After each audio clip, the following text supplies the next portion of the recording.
வணக்கம். நான் யாழ் மாநகர சபை இலங்கை தமிழரசு கட்சி சார்பாக போட்டியிடும் வேட்பாளர் நிருஜா போல்தர்ஷாந்த். எமது இனத்துக்கென்று ஒரு வரலாறு, ஒரு தனித்துவம், ஒரு கொள்கை, ஒரு பண்பாடு உண்டு. எத்தனையோ வழிகளை கடந்து வந்த இனம் எமது இனம். அந்த வழிகளை கூட படிக்கற்களாக்கி ஏறி வந்த இனத்தை சில சக்திகள் இன்று தகர்ப்பதற்காக எமது மண்ணில் காலூன்றி இருக்கின்றது. ஆனாலும் போலி வாக்குறுதிகளையும் போலி கதைகளையும் ஏமாறி சோரம் போகிறவர்கள் எமது மக்கள் அல்ல என்பது எமது அசைக்க முடியாத நம்பிக்கை. பெயரை மாற்றிக்கொண்டு நல்லவர்கள் போல முகமூடி அணிந்து கொண்டு வந்தால் எமது மக்களை ஏமாற்றி விடலாம் என்று சிலர் பகல் கனவு கண்டு கொண்டிருக்கிறார்கள். விளக்குகளில் விழுந்து உயிரை மாய்த்து கொள்ளும் விட்டிற்பூச்சிகள் அல்ல எமது மக்கள். 1000 தீப்பந்தங்களை ஏற்றி வைக்கும் அக்கினி குஞ்சுகள் என்பதை ஞாபகப்படுத்தி வைக்க விரும்புகிறேன். ஏனைய தேர்தல்களைப் போல நாம் சில நாட்களில் எதிர்கொள்ளப் போகின்ற தேர்தல் உள்ளூராட்சி மன்ற தேர்தல். எம் பிரதேசத்தில் உள்ளூராட்சி மன்றங்களினாலே முன்வைக்கப்படும் தீர்மானங்கள் ஒவ்வொன்றும் எவ்வளவு தாக்கத்தை ஏற்படுத்தும் என்பதை நன்குணர்ந்து எமது மக்கள் வாக்களிப்பார்கள் என்பது என நம்புகின்றோம். மக்கள் வாக்களிப்பார்கள் என நம்புகிறேன். பிழையான தெரிவுகள் மண்ணிலே நாம் நினைத்து பார்க்க முடியாத பாரிய தாக்கங்களை ஏற்படுத்தும் என்பது மறக்க முடியாத உண்மை. நகரின் மத்தியில் மக்களின் உணர்வுகளை சிதைக்கும் வகையில் பல மாற்றங்கள் வரலாம். உணர்வுபூர்வமான மரியாதை செலுத்துகின்ற விடயங்கள் சிதைக்கப்படலாம். வீதிகளின் பெயர்கள் கூட மாற்றம் வரலாம். பேரினவாத சக்திகளின் தாக்கம் மீது திணிக்கப்படலாம். சில தீர்மானங்கள் மீது திணிக்கப்படலாம். எனவே தான் நாங்கள் மீண்டும் மீண்டும் வலியுறுத்தி நிற்கின்றோம், நாடு யாருடனாவது இருக்கட்டும், நம்முடன் மட்டும் இருக்கட்டும் என்று.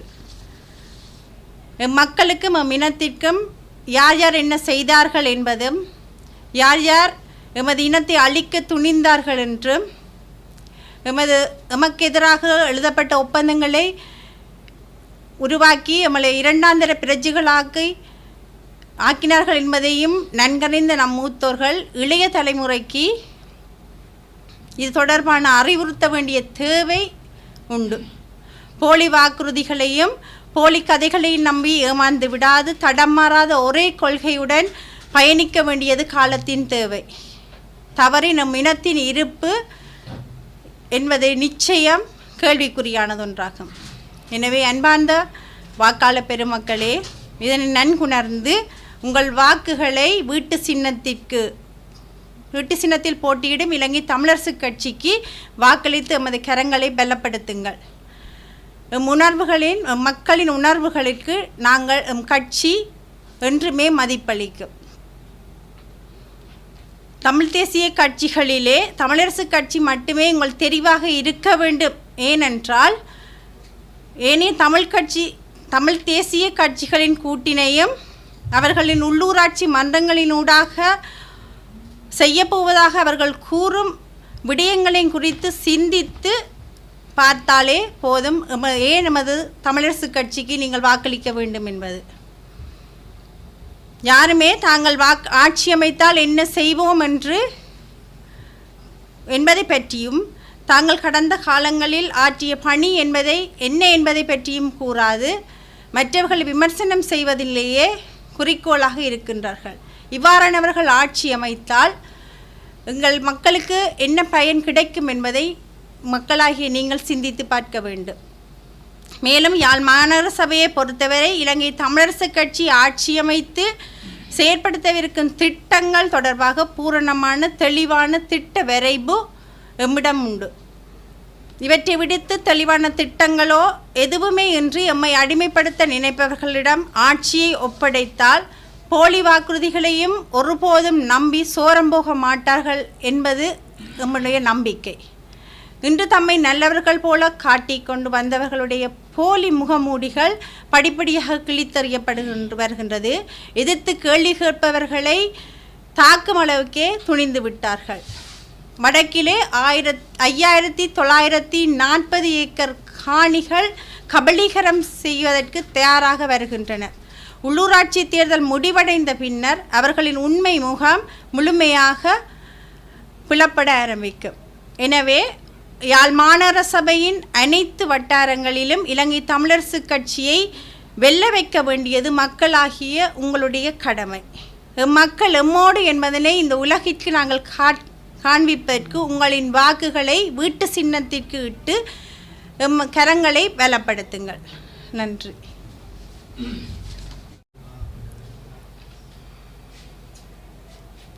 வணக்கம். நான் ஜெகதீஸ்வரன் மயூரன், யாழ் மாநகர சபை வேட்பாளராக 20ஆம் வட்டாரத்தில் இந்த முறை களமிறங்கியிருக்கின்றேன். நான் தமிழரசு கட்சியின் யாழ்ப்பாண தொகுதி வாலிப முன்னணி செயலாளராக இருக்கின்றேன். கடந்த 10 வருடங்களாக அந்த பணியில் அமர்த்தப்பட்டு அதுக்கான சிறப்பு வேறு திட்டங்களை செய்து கொண்டு இருக்கிற ஒருவன்.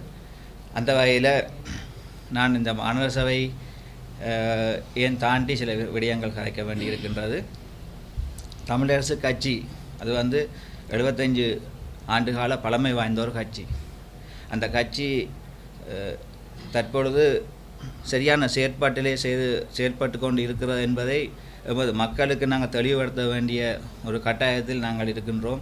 ஏன்னு சொன்னால் எமது கட்சிக்கு எதிராக அம்புகள் கணக்க ஏவப்பட்டிருக்கின்றன. அந்த அம்புகள் அனைத்துமே தமிழரசு கட்சிக்கு எதிராகவே வீசப்பட்டு கொண்டிருக்கின்றன. அந்த வகையில் அதை எதிர்கொள்கிற வகையில் நாங்கள் இளைஞராக நாங்கள்லாம் தற்பொழுது எதிர்கொண்டு இருக்கின்றோம். வருங்காலங்களில் நாங்கள் தமிழரசு கட்சியை முன்னெடுத்து கொண்டு போகிறதுக்குரிய தகுதியுடைய இளைஞர்கள் வேட்பாளர்களாக களமிறக்கப்பட்டிருக்கின்றார்கள். அந்த வகையில் போராட்டத்தின் வலி தெரிஞ்ச நாம் அந்த தமிழரசு கட்சியை அடுத்த 10-20 வருடங்களுக்கு கொண்டு செல்ல முடியும் என்பதில் நான் திடமாக இருக்கின்றேன். அந்த வகையில் இப்போ நான் மாநகர சபையில் வட்டாரத்தில் என்ன செய்ய போகிறேன்றதை நான் பின்பு சொல்லிக்கொண்டு கட்டாயமாக அங்கே சொல்ல வேண்டிய விடயங்களாக இருக்கின்றது. இதுதான் நமது கட்சி, நமது அடையாளம் எல்லாமே தமிழரசு கட்சியின் வீட்டு சின்னமே. அது யாராலையும் மறக்கவும் முடியாது. அந்த வகையில் இந்த கட்சியை சீரழித்து கொண்டு இருக்கின்ற சக்திகளோடு இணைந்து மற்ற கட்சிகளும் சேர்ந்து செயற்படுவது நமக்கு வேதனை தருகின்றது. அந்த திடமான ஒரு முடிவினை நாங்கள் இந்த மாநகர சபையில் சரி, இந்த உள்ளூராட்சி சபைகளையும் சரி, வடக்கு கிழக்கு அத்தனையிலையும் சரி நாங்கள் வென்று அந்த ஒரு போராட்ட இதுகளுக்கு நாங்கள் முற்றுப்புள்ளி வைப்பதற்காக தான் இந்த முறை நாங்கள் சரியான ஒரு வேறுதிட்டங்களை செய்து களமிறக்கப்பட்டிருக்கின்றோம். ஆகவே தமிழ் மக்களாகிய நீங்கள் வாக்களிக்க முன் சிந்திக்க வேண்டும். நமது அடையாளமாக நாங்கள் முன்னைய காலங்களில் பயன்படுத்தப்பட்டது நமது போராட்டம், விடுதலை புலிகள் இயக்கம். அவர்கள் மௌனிக்கப்பட்ட பின்பு அரசியல் போராட்டம் ஆரம்பிக்க போகுதுன்னு சொல்லி தலைவர் அந்த கடைசி உரையில் சொல்லியிருந்தார். ஆகவே அதன் அடிப்படையில் தமிழரசு கட்சியால் முன்னெடுத்து கொண்டு போகப்பட்ட இந்த நடவடிக்கை அனைத்துமே மற்ற கட்சிகளாலேயும் தென்னிலங்கை கட்சிகளாலேயும் தாக்குதலுக்கு உள்ளாக்கப்பட்டு தேவையில்லாத வதந்திகளும் தேவையில்லாத பொய் பிரச்சாரங்களும் எம்மீது திணிக்கப்பட்டு எம்மை நிலைகுலைய செய்ய முயற்சிக்கின்றார்கள். ஆனால் நாங்கள் ஒருபோதும் நிலைகுலைய மாட்டோம். உள்கட்சிகளுக்குள்ள 1000 பிரச்சனைகள் இருக்கலாம், அதை நாங்கள் வெளியால் கொண்டு போக வேண்டிய அவசியம் இல்லை. ஏன்னு சொன்னால் உள்கட்சின்றது எங்களோட ஜனநாயக முறையில் தேர்வு செய்யப்பட்ட ஒரு கட்சி. அந்த வகையில் 1000 பேர் உள்ளுக்கு வருவோம், 1000 பேர் வெளியில் போவோம். அதுக்குள்ளே நிறைய பிரச்சனைகளை நாங்கள் பார்த்துக்கொள்வோம். வெளியில் இருக்கிற கட்சிகள் எங்களை பற்றி விமர்சிக்கவோ எங்களை பிரச்சனை பட்டுடோம்னு சொல்லி வழியால் விற்று கொண்டு தெரிகிறதுக்கோ எந்த விதமான அதிகாரமும் இல்லை அவர்களுக்கு. ஏன்னு சொன்னால் அவருடைய கட்சியெல்லாம் ஜனநாயகத்தை இயங்குகிற கட்சி இல்லை. ஒரு தலைவர் ஒரு செயலாளர் தான் சாகம் மட்டும் இருக்கிறாருன்னு நினைக்கிறேன் எல்லா கட்சியிலையும். இங்கே அப்படி இல்லை. ஜனநாயக ரீதியில் மக்களால் தெரிவு செய்யப்பட்டு அந்த உறுப்பினர்களால் தெரிவு செய்யப்பட்ட ஒரு கட்டமைப்பாகத்தான் நாங்கள் இந்த கட்டமைப்பை ஏற்படுத்தி இருக்கின்றோம். அதாவது ஒரு அரசாங்கம் செயற்படுதுன்னு சொன்னால் கிராம மட்டத்தில் இருந்து கிராம சேவரில் இருந்து தான் டிவிஷனாக ஒரு அதுக்கு போய் மத்திய அரசாங்கத்துக்குள்ளே அந்த அதிகாரம் குவிக்குது. அந்த முறையில் தான் நமது செயற்பாடுகளும் மூலக்கிழ மூலமாக உருவாக்கப்பட்டு தான் ஒவ்வொரு இடத்துல இருந்தும் தொகுதி மாவட்டமாக நாங்கள் இணைந்து இந்த கட்சியை கட்டியெழுப்பி கொண்டு வரோம். அந்த கட்டமைப்பு சீர்குலைகிறதுக்காக எவ்வளோ கஷ்டப்பட்டு கொண்டிருக்காங்க மற்ற கட்சிகள் என்றதை எங்களால் நேரடியாக காணக்கூடியதாகவும் இருக்கின்றது. ஆகவே இந்த கூட்டணி உடைச்சிட்டம் என்று சொல்லி கொண்டிருக்கிறவர்களுக்கு நாங்கள் ஒன்று சொல்ல விரும்புகிறோம். இந்த கூட்டணியில் நாங்கள் சுமந்து கொண்டு எவ்வளோ வலி வேதனைகளை அனுபவித்து நாங்கள் கடந்த காலங்கள் என்றது உங்களுக்கு நாங்கள் சொல்லி விளங்க வேண்டிய கட்டத்தில் நாங்கள் இருக்கின்றோம். ஏன்னு சொன்னால் அவர்களை நாங்கள் சேர்த்து கொண்டு பயணிக்கிறேன்னு சொன்னால் எவ்வளோ பிரச்சனைகள் எங்களுக்குள்ளே உருவாக்கி கொண்டிருந்திருக்கு. நாங்கள் எவ்வளோ தியாகங்களை செய்து எவ்வளோ விட்டு கொடுப்புகளை செய்து நாங்கள் அந்த கட்சியை கொண்டு வந்து இவ்வளோ காலம் வச்சிருக்கின்றோம். ஆகவே அவர்களாக விலத்தின போகையில் நாங்கள் ஒன்றும் செய்ய இயலாது. உள்ளூராட்சி சபையில் நாங்கள் பிரிஞ்சு கேட்போம் என்று சொன்னது ஒரு தேர்தல் யுக்தி. அந்த யுக்தியை கூடி புரிஞ்சு கொள்ள முடியாதாக்கள் தங்களால் வெளியில் போனால் தாங்கள் வெள்ளையில்லாத தனி என்ற ஒரு அடிப்படையில் தான் எங்களை குற்றம் சுமத்தி விட்டு வெளியில் சென்றவர்கள். நாங்கள் யாரையும் வெளியாட துரத்தவும் இல்லை. இப்போதும் நாங்கள் அழைத்ததே நிற்கின்றோம். அந்த வகையில் வெளியால் போனவர்கள் கூடி ஒரு கூட்டாக இணைஞ்சு இதுவரைக்கும் எந்த தேர்தலையும் இணைஞ்சு செயற்படுத்த முடியாமல் திணறிக் கொண்டிருக்கிறார்கள். வெளியில் போனார்கள், குத்துவிளை கண்டார்கள், தாங்கள்லாம் கூட்டமைப்பு கண்டார்கள், பிறகு சங்கண்டார்கள், பிறகு அந்த சங்கு 9 கட்சிகளோடு இணைஞ்சு பெரிய பேச்சுவார்த்தை நடத்துச்சினம். அதிலேருந்து 4 பேர் வெளியால் வந்துச்சினம், ஒரு கொஞ்சம் பேர் சங்கில் போச்சினம், கொஞ்சம் பேர் இடம் தெரியாமல் இருந்தார்கள். பிறகு சைக்கிள் கட்சி தானும் இந்த முறையோட தண்ட கட்சியும் முடிவுக்கு வந்துவிடும் என்ற பயத்தில் அவர்களும் தங்களுக்கு தேவையானவர்களை பயன்படுத்தி தற்போது ஒரு கூட்டாக இணைஞ்சிருக்கிறார்கள். இதெல்லாம் கூட்டு. நாங்கள் தனியைத்தான் நிற்கின்றோம். எங்களுக்கு கூட்டில் வந்து 20 சீட் வந்தாலும் சரி, தனியாக கேட்டு நாங்கள் 15-20 எடுத்தாலும் சரி, நாங்கள் திடமாக முடிவெடுத்து எதையும் செய்யக்கூடிய ஒரு இடத்துல நாங்கள் சச்சமயம் இருந்து கொண்டிருக்கிறோம். அந்த வகையில் தமிழரசு கட்சி யாழ் மாவட்டத்தில் மட்டுமில்லை, கிழக்கு, அம்பாறை, மட்டக்களப்பு எல்லா வடக்கு கிழக்கு இணைந்த சகல பகுதிகளிலேயும் எமது கட்சி கட்டமைப்பு ரீதியாக பலப்படுத்தப்பட்டு இருக்கின்றது. நாங்கள் கூடி தற்சமயம் பாராளுமன்ற உறுப்பினர் கூடி தற்சமயம் எங்களோட கட்சியில் 3வது இடத்தை வகித்து கொண்டிருக்கிறோம் இலங்கை பாராளுமன்றத்தில். அப்போ மக்களுக்கு விளங்கணும் தெளிவாக நாங்கள் எப்படியான ஒரு பலத்தோடு நாங்கள் இந்த தேர்தலை சந்திக்கிறோம்னு சொல்லி. மற்ற கட்சியை விட பலம் அதிகரித்த கட்சி நமது கட்சியாக தான் இருக்குது. எங்களால் எதுவும் செய்ய முடியும். யாழ்ப்பாணத்தில் கூடி யாழ் வடக்கு மாகாண சபையில் கூடி வடக்கு மாகாண சபை அவைத்தலைவராக வந்து தற்சமயம் செயற்பட்டு கொண்டிருக்கிறவர் எமது கட்சியின் ஒரு கட்சி தலைவர். தற்சமயம் கட்சி தலைவராக இருக்கிறவர் தான் தற்பொழுதும் இருந்து கொண்டிருக்கிறார். அவரால் எந்த அபிவிருத்தியும் செய்யக்கூடியதாகவும் இருக்கும். எமது கட்சி சார்பாக மக்களுக்கு தெளிவுபடுத்தணும். எதிர் பிரச்சாரம் செய்கிறவர்கள் தங்களை நல்ல வடிவாக சொல்வார்கள் வழியாக மற்ற கட்சியை தாழ்த்தி தான் சொல்வார்கள். மக்கள் புரிந்து கொள்ளணும். ஊடகம் வாயிலாக, தொலைக்காட்சி வழியாக மக்கள் தெரிஞ்சு கொள்ளணும் நடைமுறையில் என்ன இருக்கிறது, எந்த அரசியல் கட்சி திறம்பட செய்து கொண்டிருக்கிறது என்று மக்கள் புரிஞ்சு கொண்டு எங்களுக்கு வாக்களிக்க வேண்டும். ஏன்னு சொன்னால் எங்களை கட்சியில் சுமத்தப்படுற எந்த காரணங்களுக்கும் அடிப்படை தன்மையும் இல்லை, ஆதாரத்தன்மையும் இல்லாத ஒரு குற்றச்சாட்டுகளை தான் நமது கட்சி மீது போர்த்தப்பட்டிருக்கின்றது. அதை எந்த மக்களும் நேரடியாக எங்களிடம் இதுவரைக்கும் கேட்டதும் இல்லை. ஒரு கடிதம் அனுப்பி எங்கள்கிட்ட வினாவினது கூடி இல்லை. ஆனால் கட்சிக்கு எதிராக இருக்கிறவர்கள் அடுத்த கட்சிக்காரர்களால் இந்த மக்கள் மாறி மீது சேறு பூசு நடவடிக்கைகளில் ஈடுபட்டு கொண்டிருக்கிறார்கள். அதை நாங்கள் வன்மையாக கண்டிக்கிறோம். இந்த இடத்துல தயவு செய்து தமிழ் மக்கள் என்ற அடையாளமாக சிங்கள தேசத்திலிருந்து பார்க்கப்படுகின்ற ஒரு கட்சி எமது கட்சி மட்டுமே. இந்த தமிழரசு கட்சி அடிபட்டால் தான் அவங்களுக்கு அங்கே சந்தோஷம். தமிழ் மக்களை அடிமைப்படுத்தின மாதிரி நினைக்கக்கூடிய ஒரு சந்தர்ப்பம் இந்த தமிழரசு கட்சி இந்த தோல்வியில் தான் அவங்களுக்கு சந்தோஷம். அப்போ அதை தமிழ் மக்களாகிய நீங்கள் அடையாளமாக இருக்கிற எங்களை பாதுகாக்க வேண்டியது ஒவ்வொரு தமிழ் மகனுடைய கடமை என்று நான் இந்த இடத்துல ஆணித்தரமாக கூறிக்கொண்டு, அடுத்ததாக யாழ் மாநகர சபையில் எனது வட்டாரத்தில் இருக்கிற சகல பிரச்சனைகளையும் நான் தீர்த்து வைப்பேன் என்று சொல்லிக்கொண்டு, அந்த மக்களுக்கு தேவையான விடயங்களை நான் ஏற்கனவே கண்காணித்து சகல விடயங்களும் செய்து கொடுத்து கொண்டு தான் இருக்கின்றேன். அதையும் தாண்டி மாநகர சபை எல்லைக்கு உட்பட்ட நமது நகர அழகுபடுத்தல் திட்டம் மூலமாக மாற்றி அமைக்க வேண்டுமென்றது எங்களுடைய கடைப்பாடாகவும் நம்மளது திட்டமாகவும் இருக்கின்றது.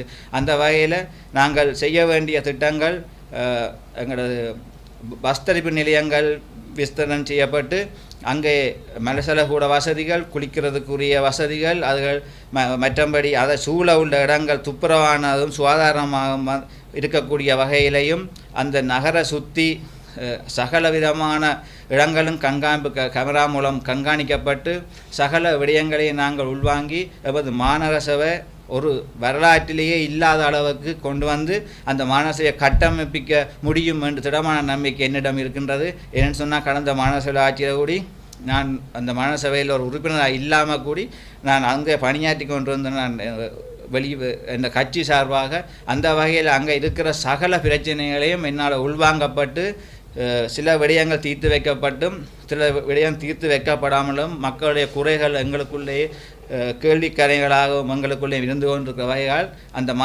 மாநகரம் எப்படி இருக்கணும் என்றதில் நாங்கள் ஆணித்தரமாக தற்பொழுது முடிவெடுத்து இருக்கின்றோம். அந்த வகையில் கழிவகற்றுகளில் இருந்து சகல விடயங்களும் திறன்பட செய்து இந்த மாநகரத்தை கட்டி எழுப்புவோம்னு சொல்லி பசுமையான ஒரு நகரம் என்னுடைய இலட்சியம். அந்த பசுமை நகரத்தையும் தேசியத்தோடு சேர்ந்து தேசிய அரசியலோடு சேர்ந்து தமிழ் மக்களுக்காக நான் ஏற்படுத்தி கொடுப்பேன் என்று இந்த இடத்துல உறுதிப்பட கூறிக்கொள்கிறேன். நன்றி.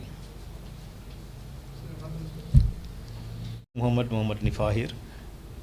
நான் இலங்கை தமிழரசு கட்சியின் புதிய சோனதிரு 10ஆம் வட்டாரத்தை வேட்பாளராக கொண்டு இயங்கி வருகின்றேன். நான் முன்னாள் மாநகர சபையிலே உறுப்பினராக இருந்திருக்கின்றேன். அந்த வகையிலே மேலும் அந்த இடத்திலே என்னால் பல அபிவிருத்திகளை செய்யக்கூடியதாக இருந்தது. அதிலே ஒரு விடயம் என்னவென்றால், இருக்கின்ற வட்டாரங்களிலே மிகவும் தாழ்வு நிலத்தை கொண்ட ஒரு வட்டாரமாக எனது வட்டாரம் இருந்தது. அதிலே மழை காலங்களிலே வெள்ளப்பெருக்குகள் ஏற்பட்டு மிகவும் மோசமான நிலைகள் இருந்த பொழுதும் கூட முடியுமான அளவு மாநகர சபையில் இருந்த சந்தர்ப்பத்திலே முடியுமான அளவு அதிலே அபிவிருத்திகள் செய்யப்பட்டிருக்கின்றது. ஆனால் இந்த மாநகர சபையினால் தரப்படக்கூடிய தந்த நிதிகளை நாங்கள் அந்தந்த வட்டாரத்திலே செலவு செய்ய வேண்டும் என்பது மாநகர சபையினுடைய நீதி சட்டத்தின் கீழ் உள்ள விடயமாகும். ஆனால் மாற்றுக் கட்சியிலே பயணிக்கக்கூடியவர்கள் எங்களை பார்த்து அவர்களிடம் இருக்கக்கூடிய சில காழ்ப்புணர்ச்சிகளை வைத்துக்கொண்டு அவர்கள் இலங்கை தமிழரசு கட்சியினுடைய வீட்டு சின்னத்திலே கேட்பவர்கள் இந்த வட்டாரத்திலே வென்று விட்டார்கள், இவர்களை நாங்கள் தோற்கடிக்க வேண்டும் என்பதற்காக இவர்கள் என்ன செய்தார்கள் என்ற அந்த கேள்வியை மக்களுக்கு மத்தியிலே பரப்பி வருகின்றார்கள். இவர்கள் என்ன செய்கின்றார்கள் என்றால், முடியுமான வேலைகளை அந்த வட்டாரங்களிலே செய்திருக்கின்றோம் என்றால் அது வட்டாரத்தினுடைய மக்களுக்கு அது மிக தெளிவான ஒரு விடயமாக இருந்து கொண்டிருக்கின்றது. ஆகவே மாற்றுக் கட்சியிலே பயணிக்கக்கூடியவர்கள் ஒன்று அவர்கள் தங்களுடைய லாபங்கள் அரசியல் லாபங்களுக்காக அல்லது தங்களுடைய காழ்ப்புணர்ச்சிகளுக்காக எங்கள் மீது வீசுகின்ற கற்களாகவே நாங்கள் இதை பார்க்கின்றோம். எனவே நாங்கள் ஏன் இலங்கை தமிழரசு கட்சியிலே நாங்கள் பயணிக்கின்றோம் என்றால், இலங்கை தமிழரசு கட்சியை பொறுத்த வகையிலே பழமை வாய்ந்த நேர்மையான உண்மைத்தன்மையுடன் செயல்படக்கூடிய மக்களை சரியான வழியிலே வழிநடத்தக்கூடிய ஒரு கட்சியாக நாங்கள் அதனை கண்டிருக்கின்றோம். எங்களுடைய இஸ்லாமிய சமூகத்தை பொறுத்த வகையிலே தொடர்ந்து அந்த தமிழரசு கட்சியிலே எம்மவர்கள் முன்னோர்கள் அதிலே பயணித்திருக்கின்றார்கள். எனவே அந்த சந்தர்ப்பத்திலும் கூட அவர்கள் கொடுக்க வேண்டிய பொறுப்புகளை எந்த சமூகத்துக்கு எவ்வாறு வழங்க வேண்டுமோ அந்த பங்கீட்டு முறைகளை சரியான முறைகளை செய்திருக்கின்றார்கள். இந்த விடயத்திலே வேறு எந்த கட்சியும் இந்த பிராந்தியத்திலே செய்தது கிடையாது.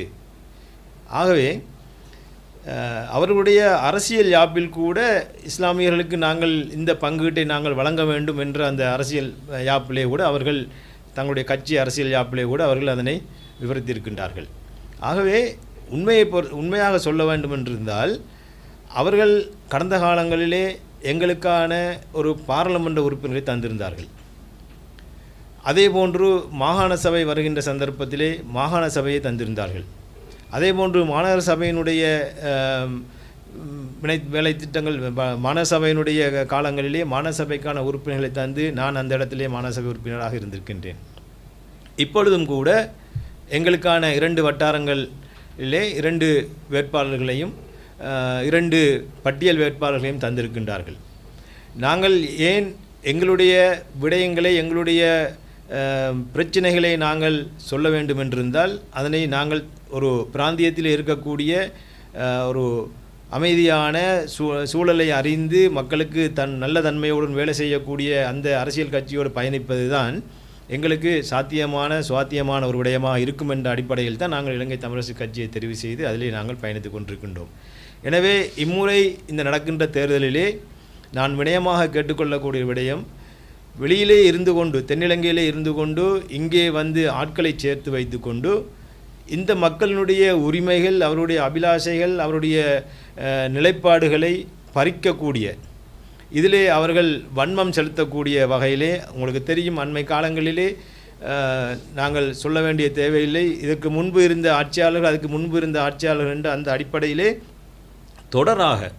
தொடராக இந்த எமது மக்களுக்கு அநியாயங்கள் செய்யப்பட்டிருக்கின்றது.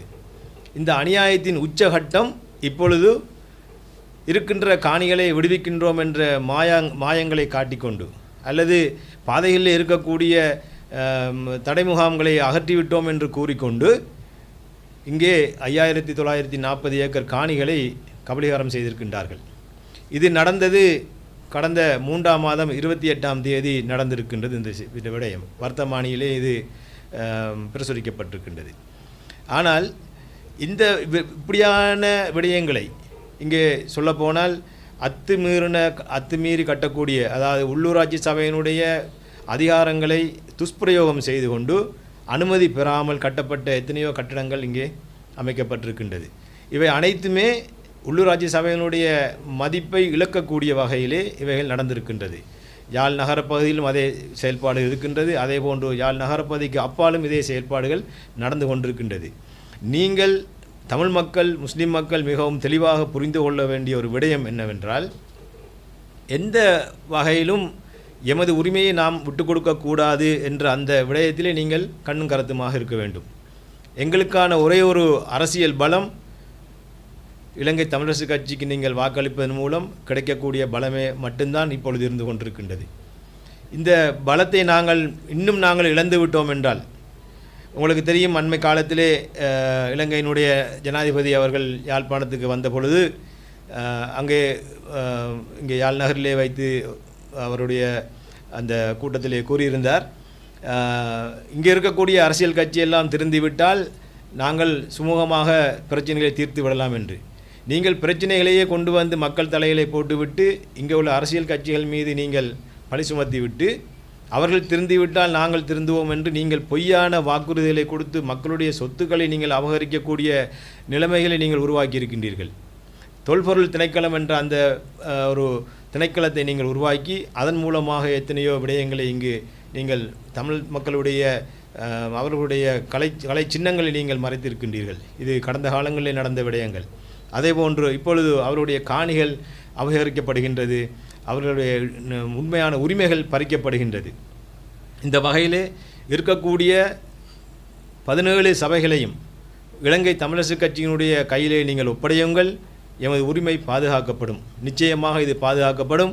ஏனென்றால் நீங்கள் மாற்றுக் கட்சிகளிடம் இந்த விடயங்களை நீங்கள் கையளிப்பீர்களாக இருந்தால் இத்துடன் எங்களுடைய உரிமைகள் அஸ்தமித்து விடும் என்பதை நீங்கள் புரிந்து கொண்டு இம்முறை நீங்கள் வாக்களிக்கின்ற விடயங்களிலே மிகவும் கண்ணும் கருத்துமாக செயல்படுங்கள் என்று கேட்டுக்கொண்டு, நாங்கள் தமிழரசு கட்சியோடு பயணிக்கின்றோம் என்ற விடயத்தை நாங்கள் கூறியிருக்கின்றோம். இதை நீங்கள் மனதிலே நிறுத்தி எங்களுடைய இந்த விடயத்தை நீங்கள் ஆழ சிந்தியுங்கள், உங்களுடைய உரிமைகளை பற்றி சிந்தியுங்கள், எமது சந்ததியை பற்றி சிந்தியுங்கள். நாங்கள் வருகின்ற இந்த காலகட்டத்திலே நாங்கள் எங்களுடைய உரிமைகளை நாங்கள் கைவிட்டு விட்டோம் என்றால் எங்களுடைய வருங்கால சந்ததி மிகவும் தோல்வி அடைந்த ஒரு சந்ததியாக, அடிமை சமூகமாக வாழ வேண்டிய ஒரு சூழல் ஏற்படும் என்பதை நீங்கள் மனதில் நிறுத்தி இம்முறை தேர்தலில் நீங்கள் உங்களுடைய வாக்கு பலத்தை நீங்கள் காட்டுங்கள். அதன் மூலமாகத்தான் நாங்கள் எங்களுடைய விடயங்களை சரிவர செய்து கொண்டு செல்ல முடியும். நான் இன்னொரு விடயத்தை சொல்லி முடித்துக்கொள்ளலாம் நினைக்கின்றேன். தமிழரசு கட்சியின் மீது பல ஏனைய கட்சிகள் சேறு பூசுகின்றது, அல்லது இந்த கட்சிக்குள்ளிருந்து வெளியிலே சென்று சில விடயங்களை கட்சிக்கு புறம்பாக பேசுகின்றார்கள் என்பதை வைத்துக்கொண்டு நீங்கள் இது பிழையான வழிமுறையில் நாங்கள் இருக்கின்றோம் என்ற அந்த சிந்தனைப்பாட்டை இன்று சமூகத்தின் மத்தியிலே பரப்பியிருக்கின்றார்கள். உண்மை அதுவல்ல.